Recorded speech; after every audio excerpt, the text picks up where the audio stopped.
Hello everyone! Last time we covered a few of the characters that have been confirmed to be part of Warlords of Draenor. We ended up at Garona, and I hope I got you interested because they have confirmed that she will be part of the expansion. Garona from our time was born from a Draenei female and an Orc male. Seeing how Orcs and Draenei didn't really have a love connection, that means she was born from rape, in Order of Gul'dan. She was then magically aged, tortured, and magical spells were placed on her mind to keep her obedient. She came in contact with Medivh, with Khadgar, Anduin Lothar, and King of Stormwind, Leon Rin, father of Varian Rin. She even befriended them, and she had a love relation with Medivh. And with Medivh she would have a child called Medan. But we'll get to Medan in a moment. They found out that Medivh was corrupted, they confronted him and killed him. Later, Garona would be forced, by the use of that mind spell that Gul'dan placed on her mind, to assassinate the King of Stormwind, right in front of young Varian Rin his eyes. The clans are united under Black Hand in this assault. They will stand together until Stormwind has fallen. Mortals before the coming of the end. Gul'dan is bringing up his warlocks by nightfall. Until then, the Blackrock clan will be trying to take the eastern wall. 1,000 deaths. We will hold until the reinforcements come. As long as men with stout hearts are manning the walls and the throne, Stormwind will hold. The Orc leaders agree with your assessment. She was tortured by Doomhammer to reveal who were in the Shadow Council, and because of that mind spell, she abandoned Medan for his own safety, but she always kept an eye on him.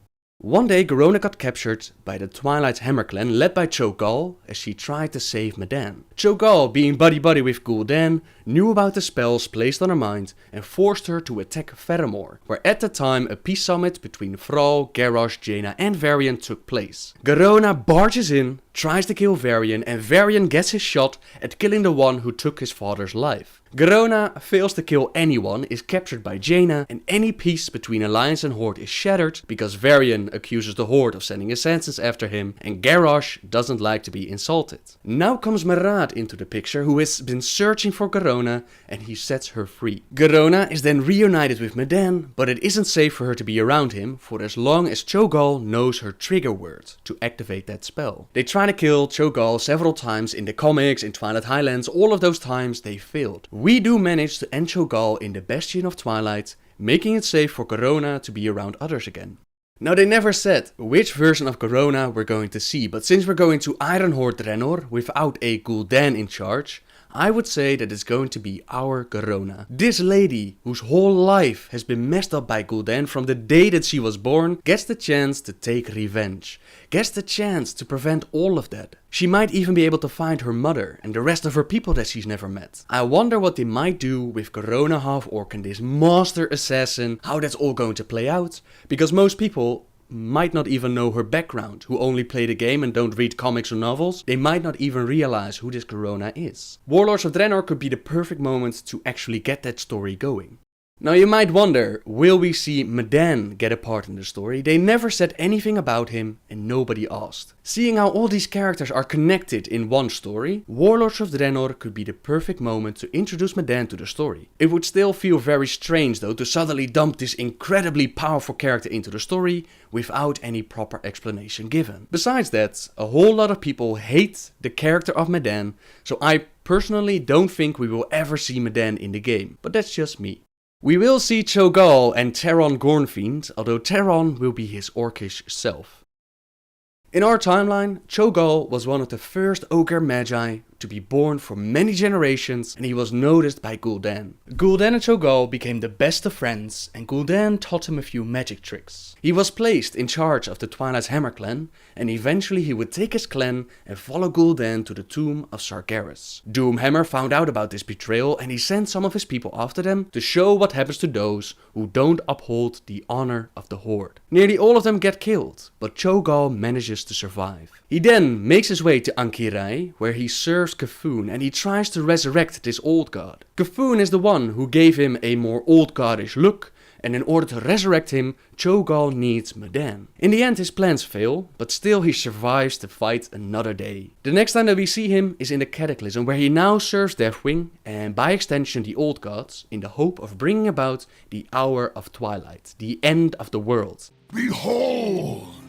The world you see before you has been judged. Fire, water, earth, air! All shall perish before the elements. Burn and drown and crush and suffocate. Join us and embrace the inevitable end. The Master's power calls. You will be reborn, stronger than flesh. Strength beyond form, power in the infinite. Swear your allegiance to me, The Master wants, he sees and wants and hungers. and you will be remade in my image. Wait! Infidel! A heathen among us! An intruder. You! Show yourselves, my ogres. Slay this insect. Blood for the Master! Blood and suffering! Did I mention that Cho'gall is evil and out of his mind? Yeah, that's going on. We finally managed to stop him in the Bastion of Twilight, ending his life and ending the reign of Cho'gall. They didn't say much about Ironhorde Cho'gall, only that he would be present. We know that Gul'dan, his plans are a no-go, no Shadow Council, no ruling of the Horde behind the curtains, but he is on the phone with Kil'jaeden, and we can be fairly certain that he will be a warlock. In my opinion, best case scenario is a team up of Garona, Thrall and Moran against Gul'dan and Cho'gall. That way these guys can work out their unresolved issues and get their killing blows on these two monsters who messed up their entire lives. The Twilight Council will suffer for their crimes. Cho'gall will pay. Teron Gorefiend from our time is actually the orcish soul of one of Gul'dan's warlocks inside the body of a human soldier. The very first Death Knight. When Gul'dan was ruling the Horde behind the curtains, he made a council called the Shadow Council. These were the people that Gul'dan trusted, although this was still Gul'dan, so he didn't actually trust anybody, but these were the guys who helped him rule the Horde behind the curtains. When Durotan told Doomhammer about Gul'dan's betrayal, Doomhammer tortured Garona until she told all she knew about the Shadow Council. He then killed nearly all of them to root out this corruption of the Horde. This was during the time period that Gul'dan was in a coma, and when he woke up, Cho'gall told him what happened to the council. Doomhammer was about to kill Gul'dan, but Gul'dan managed to convince him to keep him alive, and in exchange he would make him more powerful troops. The first troops that he made were the original Death Knights, and don't confuse them with the Death Knights Arthas made. These were very, very different. These were the souls of Gul'dan's former Shadow Council placed inside the bodies of fallen Alliance soldiers. These Death Knights were the counterpart to the Alliance their paladins. They were incredibly powerful, dark magic and pure evil. When the first Horde invasion failed, Teron Gorefiend was the one who came up with a plan to create more portals to different worlds. He got Ner'zhul and Grom Hellscream on board, and he was one of the people who set out into Azeroth to collect the artifacts required. Later it was he who joined Ner'zhul on his journey to the Black Temple, and he was eventually killed by Turelion. In the Burning Crusade we got a questline where a spirit tricks us into reclaiming his artifacts, and in the end we restored Teron Gorefiend, making him one of the bosses in the Black Temple. I was the first, you know. For me, the wheel of death has spun many times. So much time has passed. I have a lot of catching up to do. On this Ironhorde Draenor, Gorefiend will be around, but in his orcish form before Gul'dan turned him into a Death Knight. They also said that he will be part of Gul'dan's crew, and if he's anything like the original Teron Gorefiend, then he should be one hell of an evil and powerful orc. As you might have noticed by now, I've dropped the name Doomhammer a couple of times, and Orgrim Doomhammer played a huge part in the story of our Horde. He didn't make it into the 7 Warlords picture, but they have confirmed that he will be around. Doomhammer from our time was the best friend of Durotan. Thrall's father. He was second in command to Blackhand, and Blackhand was the first war chief of the Horde, but in reality he was the puppet of Gul'dan. Doomhammer knew that something wasn't quite right with all the events that took place within the Horde, but he was loyal to Blackhand. When Gul'dan offered them more power, Doomhammer refused, even though he didn't know that this was demon blood. He just knew that Gul'dan couldn't be trusted, and he refused to drink it.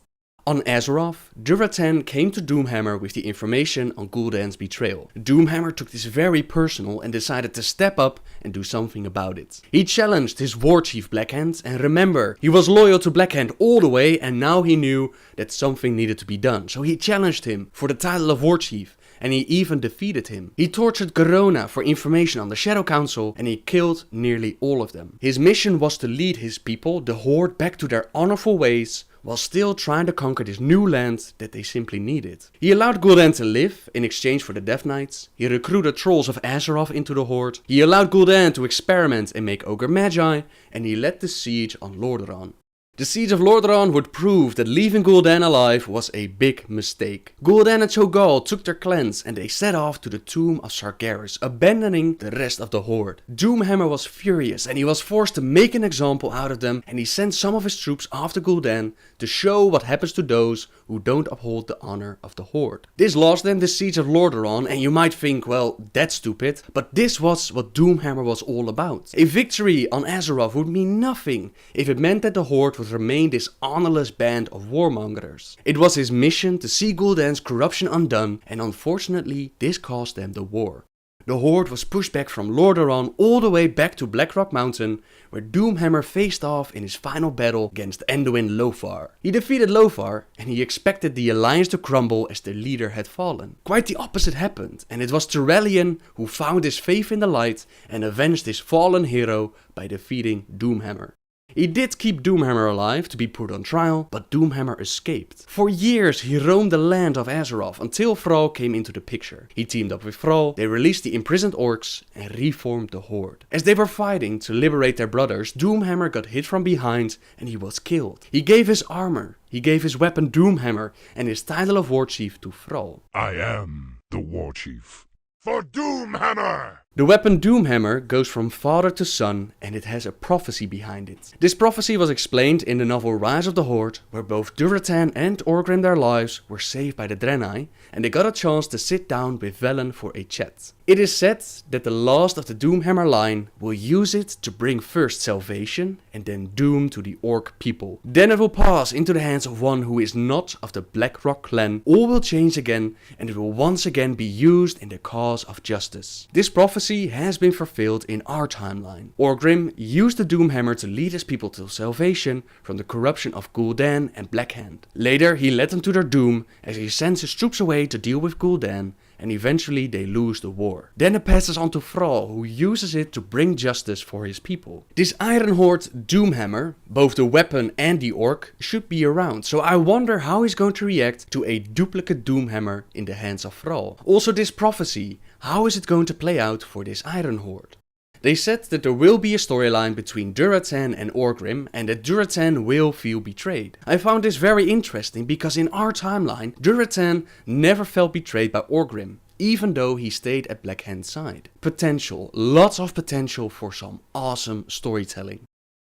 I think we'll have to wrap it up for now, because those are a couple of characters and we're just going to let those sink in. Next time we'll resume the story with people like Khadgar, with the Blood Elves, Paladin, Naru, all kinds of more characters that are already confirmed. I hope you enjoyed the story so far. Subscribe if you like my videos, and until next time guys, see ya! Our bond is iron. Our will unbreakable. Who will stand against us?